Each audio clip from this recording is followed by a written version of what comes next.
Wingapple. If you remember Pocahontas, the Indian chief said that Wingapo means hello. I really love learning about other cultures, traditions, languages, and infusing them into my life.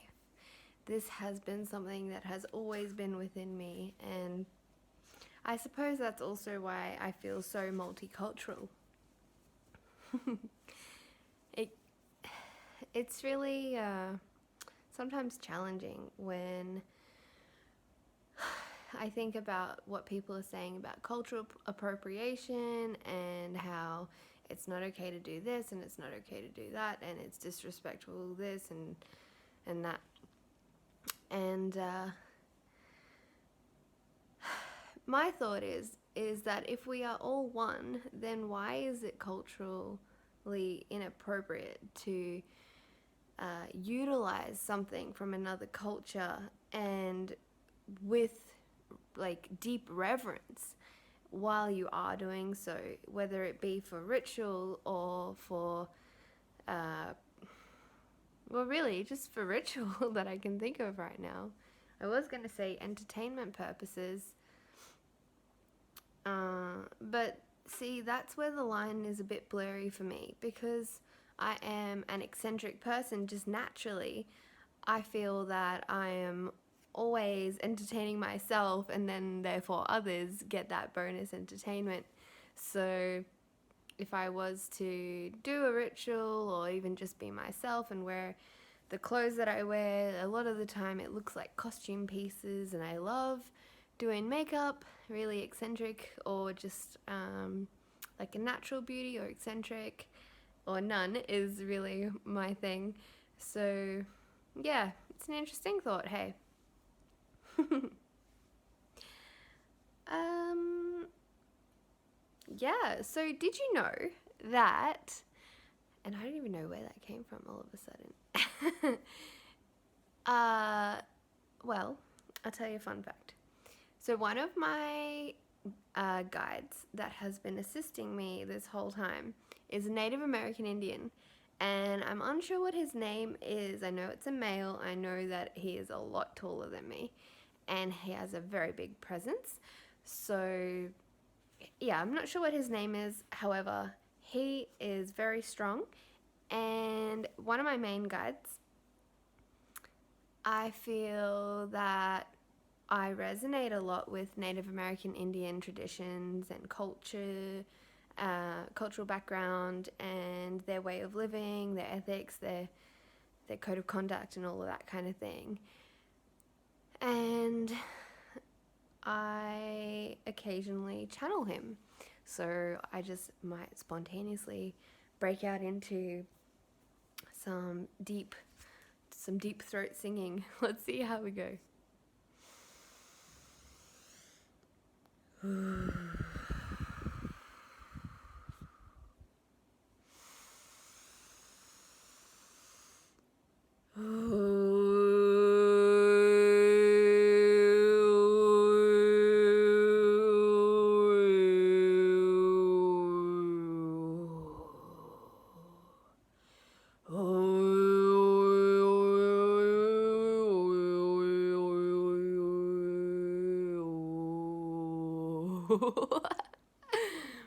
Not as deep as I have gone before, however.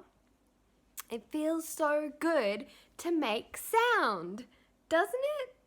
And did you know, a fun fact is that when we are creating sound and we are vibrating at our truest self, it is one of the best healing modalities or frequencies that we can possibly receive from our own self. How cool is that?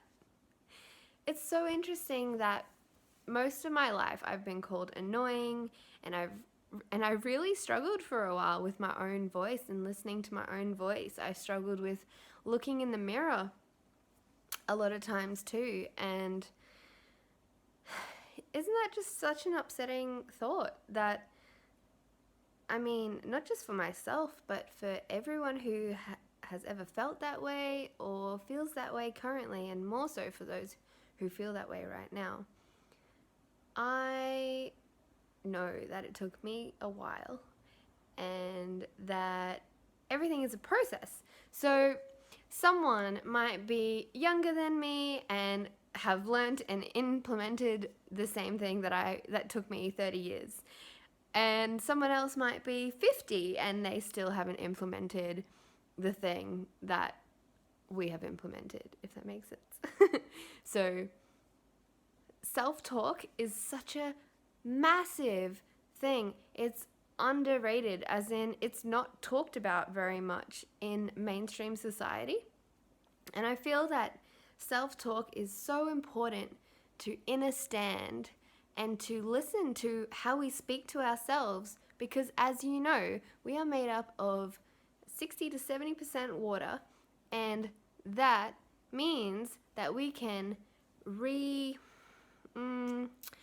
infuse whatever thought we are having into our body, into our mind, into our heart and soul, and that can change our entire reality just by being aware of the perception that we have and the way we're speaking to ourselves. And remember that the way that we speak to ourselves is the way we speak to others, and vice versa. So we are all one, and by that it means every time we speak to someone else, we're speaking to ourselves the exact same way.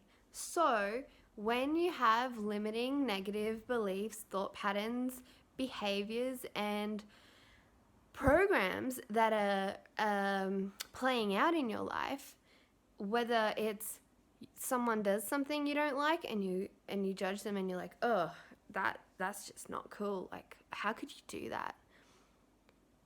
You are also judging yourself.